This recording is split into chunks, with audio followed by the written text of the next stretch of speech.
Hi everyone, my name remains Dr. Tolu Caleb. I'm your usual host on Pest Podcast Africa. Today I'm having an unusual guest. I call him an unusual guest because each time we're live, most of our audience always expect maybe they're going to see a fellow MD, CEO or a top management staff of a pest control company.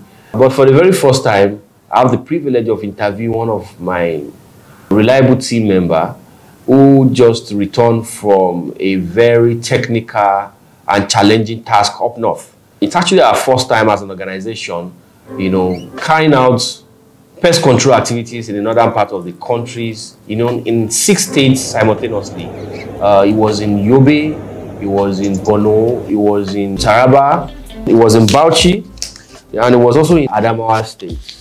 All right, so usually our guests always introduce themselves. So I'll leave the stage for our guest to briefly introduce himself. Can we meet you, sir? Good day. I'm David Howells, Senior Technician of Rotimax Integrated Services. All right, Mr. David, how long have you been a pest control technician? This will be my 4th year. 4th year? Yes. All right, so why we're here is very simple. Recently, you were called up for a task up north, which is the first time ever that Rotimax, which is a pest control company based in the western part, yes, take up jobs in other parts of the country, but it's the first time we ever had the dealings in Adamawa, in Taraba, in Yobe, in Borno, 6 states.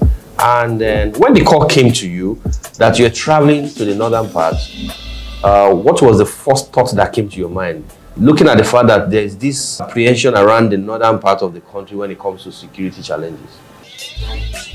Well, when the call came to me and I heard I would be going to the north, and the part of the north which we know where the Boko Harams are, I was a little bit scared about the journey.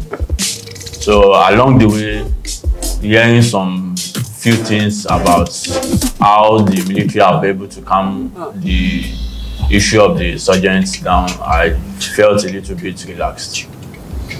Okay, I know there were a lot of challenges. In fact, the challenges started from when I took you to the airport. To me, our first challenge was that the airline refused to fly the thermal fogger. Initially they told us that dry off the fuel, make sure there's no fuel, and we're going to carry it. So we had to look for a way to use cargo. Unfortunately, it's the same commercial airline that has still, moved the fogger, but the fogger didn't go with you.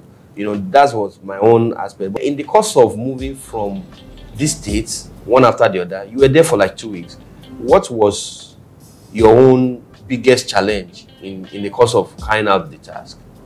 The biggest challenge I have working at the north, I think I have just 2 challenges. That was just the movement of carrying the equipment from one state to the other by commercial vehicles, and the second part was just the communication aspect.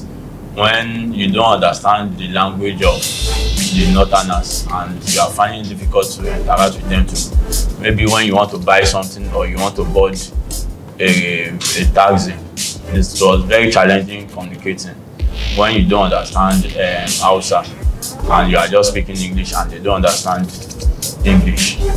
That's part of the challenges I had. Okay, I saw a place when you were moving and then your vehicle had to go through the water, like they have to use a boat to move your vehicle for you to continue the journey.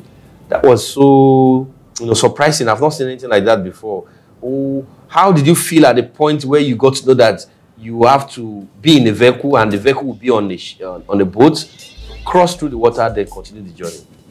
Well, that was when we were moving on our way back from Taraba to Abuja. And on our way, there was this little girl in the bus with us. She was explaining to our younger sister that we will soon get to where we'll be crossing by water with the car. I was like, what did you just say? I was very scared. And the next person with me was like, this can't be possible. And eventually we got there. I was very, very scared. But I just gather up my mind, and I was like, nothing will happen. As far as other people are, it was very new to me because it's something I've never seen before, and I always seen it on TV, not knowing that I'll also be part of the reality also. All right, from your experience in the northern part of the country, you know, pest control generally in Nigeria, in Africa, is still having awareness issue. You were in 6 states in the northern part of the country. Would you say that the awareness about pest control in the northern part is high from your experience? How would you rate the awareness level of pest control going by your assignments in the northern part of Nigeria? I see it is the northern part of Nigeria, the awareness is not that very much because they lack the knowledge on pest control, and it also makes it difficult to even convince the client you are working with that this is what is best and this is what is not best. This is what you have to put in place. So I think they really lack a lot of things in the northern part of the country about pest control. There is so much attention on Borno, a little bit on Yobe, you know, security challenges. Which of the 6 states, at what point did you feel uncomfortable? You know, even though, despite the fact that you heard that the military have done a very good job and everywhere has been very calm in the northern part. Well, it was the first day at Maduguri. Okay. Despite we've heard that, okay, there's no crisis anymore, and where I lodged, I was sleeping, but my mind is still not calm. Immediately, I just heard a little sound. My eyes already opened, and I was awake till the next morning. I couldn't sleep because I'm still not sure. The feeling is not yet there that I'm still safe. So I'm just scared. I couldn't sleep. So I think that's just it. And even when traveling, the checkpoints also are a little bit scary because when you get to the checkpoint, you are not free. You can't make calls. You are not free. There were so many checkpoints? Yes, there were so many checkpoints. Okay. We crossed over almost 50 checkpoints. Wow. On our way. That's a lot. All right. So personally, I have to commend you on behalf of Rotimax because you have done what nobody has ever done in terms of the technical aspects. Don't let us even go to the stress level. Let's look at the boldness. You know, what is expected of every technician is to, you know, be ready. You know, technicians are like soldiers. You know, we are pest soldiers. Anytime we hear there's a war against pest anywhere, you know, we move. And I know a lot of technicians will have chicken out, just like we have Howells soldiers. We have soldiers that will hear that there's a war and they will say, sorry, I'm resigning. But you did not resign. You put up a brave fight and fought a lot of battles against pests in another part of the country. Well done, and well done for that. So my final question, if opportunity presents itself again to increase your tour of the northern part from 6 to 10,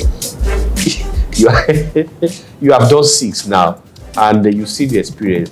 If we now have to add more, add Kano, add Kaduna, and from this experience, would you still be motivated to embark on that journey again? Well, I'm a kind of person that when work calls, even though it's not comfortable, as far as I've gotten to the workplace and I've carried my machine, I'm already gingered to start working. So I think with the experience I have, I think I can still go to any part of the country to work, because I'm not someone that is scared of anything. I'm ready to face anything, even though I'm still a little bit scared, but I can still stand up to challenges. All right, so on the final notes, I want to say thank you to Rema, our partner on this task. We had a sweet collaboration together, and thank you for the opportunity. And also, once again, thank you, David, for such a wonderful and pleasant and challenging trip to Yobe, Adamawa, Borno, Gombe, Which one is there again? Meduguri. No. Meduguri is also in Yobe. That should be, yes, that should be Bauchi. Yeah, Bauchi.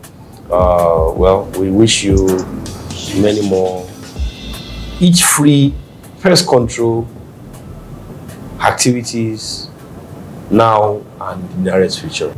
All right, so we want to use this medium to say thank you to all our viewers who has been following us from the first episode of Pest Podcast Africa. Thank you for joining this platform, a platform that has contributed immensely, into professionalism in the pest control industry. A platform that has been dedicated into covering pest control events.